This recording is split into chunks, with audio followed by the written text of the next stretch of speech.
Hello and welcome to this explainer. If you've ever looked at an autonomous robot, maybe a drone or one of those robotic dogs, and wondered, how on earth does that complex machinery actually work? Well, you are in the exact right place. Today, I'm going to leverage my background in teaching robotics to guide you through a visual journey of these incredible systems. And to make all this super complex engineering actually click, we're going to use a roadmap you are already intimately familiar with, the human body. Okay, let's dive straight into our agenda. We are building our understanding from the ground up, starting with the embodied AI loop, then building the physical body, giving it senses, wiring up the brain, and finally exploring the absolute bleeding edge, the future of smart robots. Section 1. The Embodied AI Loop. So before we look at circuits and code, I want you to just take a second and think about how you interact with the physical world right now. You look around, you process what you see, and then you move, right? Well, robots do exactly the same thing through something called embodied AI. Basically, it's taking an artificial intelligence and pulling it out of the digital realm, giving it a physical presence so it can actually navigate rooms or pick things up. The whole heartbeat of this concept is the perception, cognition, action loop. It is beautifully simple. First, perception receives data from the world, literally just like your eyes. That data shoots over to cognition, which is the robot's brain, to make a decision. And then action takes over, which represents the robot's hands and legs moving to physically interact with the world. This continuous, real-time feedback loop is what makes a robot autonomous. Section 2. Building the robotic body. Now that we have that basic loop down, let's talk anatomy. To build a robot, you absolutely have to have a seamless marriage between hardware and software. The hardware side, that's your physical bones and muscles, the sensors and actuators touching the environment. But, muscles are totally useless without a nervous system. That's where software systems come in, like ROS, the Robot Operating System, which controls all the behavior and decision-making. Let's break that hardware down a little bit further into actuators and controllers. Actuators are what actually enable movement. We're talking DC and stepper motors driving the wheels, or servos giving super precise positioning to a robotic arm. Controllers, on the other hand, are the local nerve centers. These are things you might have actually heard of, like an Arduino microcontroller or a single-board computer like a Raspberry Pi or NVIDIA Jetson. They process the raw data and fire off the movement commands to those actuators. Section 3. Giving robots senses. So, our robotic body is ready to move, but it obviously can't navigate a world it can't perceive. And to solve this, engineers actually look directly to nature. Stereo and RGBD cameras give the robot visual depth perception, just like our two eyes. Then you have 3D LiDAR, which uses laser pulses to build these crazy high-resolution spatial maps. Meanwhile, an IMU, or inertial measurement unit, acts exactly like the human inner ear to track balance. Oh, and we even use ultrasonic sensors that use sound waves to measure distance, literally just like a bat. Now, when you stitch all that sensory data together, you get what we call sensor fusion.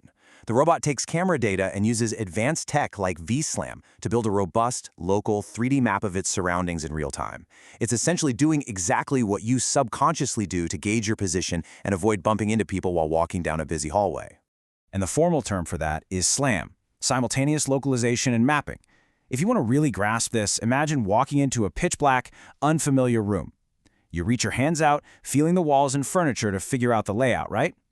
But at the exact same time, you're trying to remember exactly where the door is so you don't get lost. That dual process of mapping and locating is exactly what a robot is doing computationally with SLAM. Which brings up a pretty vital question. Once a robot can see and map its world, how does it decide where to actually go? Because, let's be real, having a map is great, but a map doesn't drive the car. Section 4. The robot brain. This is where we shift from sensory organs into cognitive processing, the autonomous software architecture. First up, data flows in from the sensors and feeds directly into the perception and localization modules. These modules are continuously talking to a mapping database. Essentially, the robot is constantly asking itself two questions: what is around me, and exactly where am I on this map? Once it knows where it is, that data flows straight into the multi-stage planning brain. And planning isn't just one simple go here command. It's a highly layered, complex process. In fact, that planning brain works in 3 distinct steps. First is global planning. Think of this like looking at Google Maps on your phone and setting your final destination. Next is behavioral planning. This is the real-time decision-making phase, like realizing you need to hit the brakes and yield to a moving forklift at a warehouse intersection. Finally, local planning generates the precise split-second trajectories. That's the actual steering, acceleration, and braking maneuvers required to move without crashing. And once the brain decides on that trajectory, the control systems take over. You can think of these as the robot's muscle memory. PID control is your classic feedback loop. It's constantly minimizing the error between where the robot currently is and where it should be. But then you have MPC, or Model Predictive Control, which is a massive step up. It actually uses a predictive model to optimize the path ahead of time, which is absolutely crucial for highly precise tracking and balancing complex machines like walking humanoids.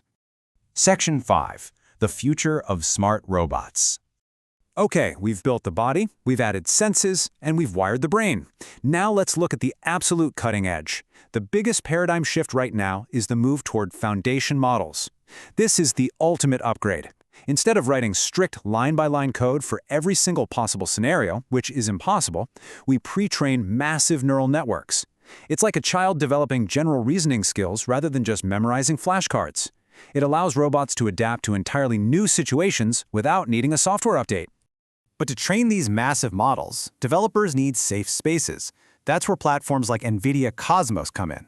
Think of Cosmos as an infinitely large virtual playground. It generates highly realistic, physics-aware video environments. So instead of risking a multi-million-dollar prototype by having it fall downstairs in the real world, the AI can practice millions of scenarios inside this synthetic simulation to perfect its movement. And the end goal here is generalized intelligence.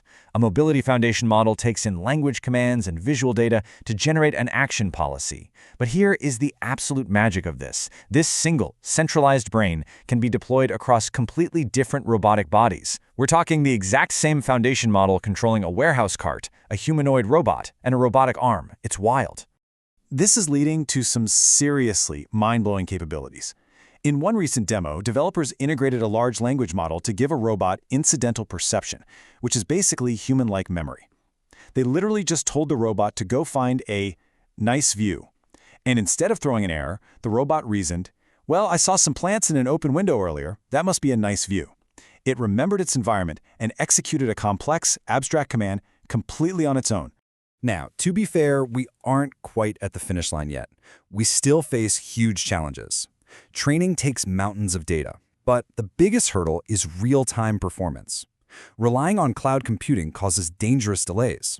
I mean, imagine if your brain had to send a signal up to a cloud server, wait for a response, and then pull your hand away from a hot stove. You'd get burned. That is exactly why the industry is racing to develop on-edge processors that run these massive AI models directly onboard the robot in real time. So we have covered an incredible anatomical journey today, right?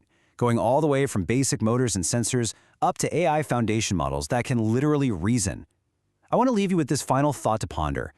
As robots rapidly gain human-like memory and true physical intuition, how is this new era of embodied AI going to transform the way you work and live? The future of human-robot collaboration is arriving incredibly fast, and I really hope this explainer has left you eager to keep exploring it. Thanks so much for learning with me today.